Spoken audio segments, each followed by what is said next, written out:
Hello, everyone, and welcome back to Bhakti Fundamentals. Today, we continue our Bhagavad-gita Verse Series by exploring one of the concluding verses of the Gita that centers around free will. And we'll find that this verse is particularly significant because it highlights that Krishna never takes away our free will.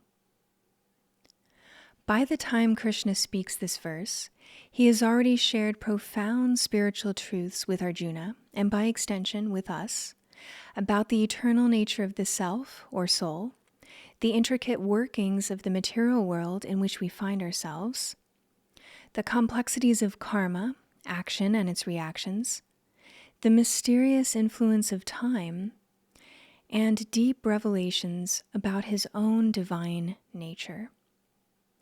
Along the way, Krishna also reveals that the only way to completely transcend the material world, the only way to break free from the entangling cycle of material birth and death, the cycle of samsara, is through the path of Bhakti Yoga. Bhakti Yoga is loving devotional service rendered to the Supreme, which cultivates a direct and deeply personal connection with the Supreme, or Krishna. Yet, even after imparting this vast body of knowledge and revealing the highest path of Bhakti Yoga, Krishna does not force Arjuna to accept his teachings or to follow a particular course of action. Instead, he encourages Arjuna's thoughtful deliberation on his instructions and honors Arjuna's free will. In chapter 18, verse 63, Krishna tells Arjuna, "Thus I have explained to you knowledge still more confidential. Deliberate on this fully, and then do what you wish to do." A few verses later, Krishna gives Arjuna a powerful concluding suggestion. "Abandon all varieties of dharma and just surrender unto me. I shall deliver you from all sinful reactions. Do not fear." In this latter verse, Krishna advises Arjuna to simply depend on him, the Supreme, completely, to take full shelter of him. Out of his boundless compassion, Krishna knows that such surrender will not only make Arjuna's life easier, but will also ease the burdens of all who follow this advice. Why is this so? Because when we act in line with Krishna's teachings in the Gita, we become liberated from our material conditioning, freed from the anxieties of this temporary material world, and released from the endless cycles of suffering that define material existence. And importantly, when we choose to surrender to Krishna, as he advises in that verse, we are not forfeiting our freedom. Rather, we are aligning it with our eternal, blissful, spiritual nature, our true identity as unique souls who share an eternal, loving relationship with Krishna. Surrendering to Krishna, choosing to uncover and embrace our relationship with him by following his compassionate instructions in the Gita, brings about genuine freedom. His supreme guidance frees us from the fourfold miseries of material life, birth, death, old age, and disease, that are inherently tied to these temporary bodies that we inhabit in this material world. By surrendering to Krishna, by taking shelter of him and his instructions, we begin to uncover our eternal blissful relationship with Krishna, and thus live in perfect harmony with our true spiritual nature. Along these lines, in the purport or explanation to our main verse today, in which Krishna tells Arjuna to deliberate on his instructions and then decide what he wishes to do, A.C. Bhaktivedanta Swami Prabhupada writes, in the verse, the words yatecha tata kuru, as you like you may act, indicate that God does not interfere with the little independence of the living entity. In Bhagavad-gita, the Lord has explained in all respects how one can elevate their living condition. Surrender to the Supreme is in the best interest of the living entities. It is not for the interest of the Supreme. Before surrendering, one is free to deliberate on this subject as far as the intelligence goes. That is the best way to accept the instruction of the Supreme. So we learn that in this verse, Krishna honors our free will while also encouraging us to use our intelligence to carefully deliberate on the wisdom he has imparted. He does not impose his will upon us, but instead gives us the opportunity to thoughtfully reflect on his instructions and then make an informed decision on how we will act. This brings up the important point that Krishna does not recommend blind faith. He recommends that we use our intelligence at all turns. Now, someone might wonder, if Krishna's instructions are truly in our best interest, why doesn't he force us to follow them?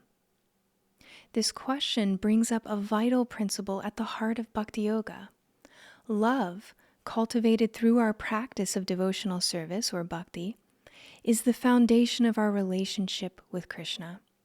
Krishna is not interested in mechanical or forced obedience or blind ritualistic following. He desires and fully reciprocates with our love and devotion. And true love requires freedom of choice.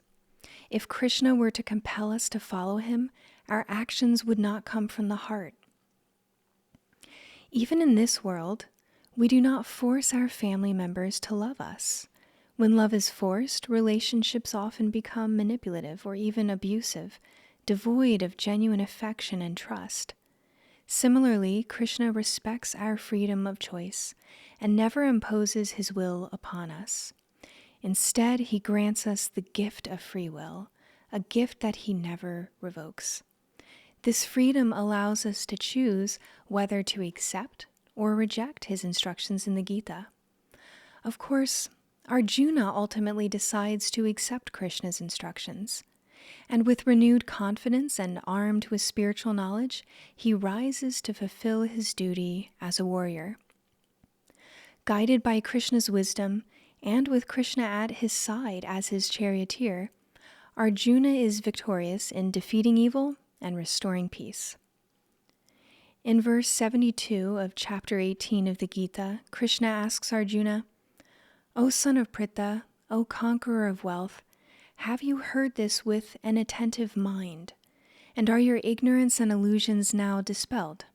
And Arjuna answers, "My dear Krishna, O infallible one, my illusion is now gone. I have regained my memory by your mercy. I am now firm and free from doubt, and am prepared to act according to your instructions."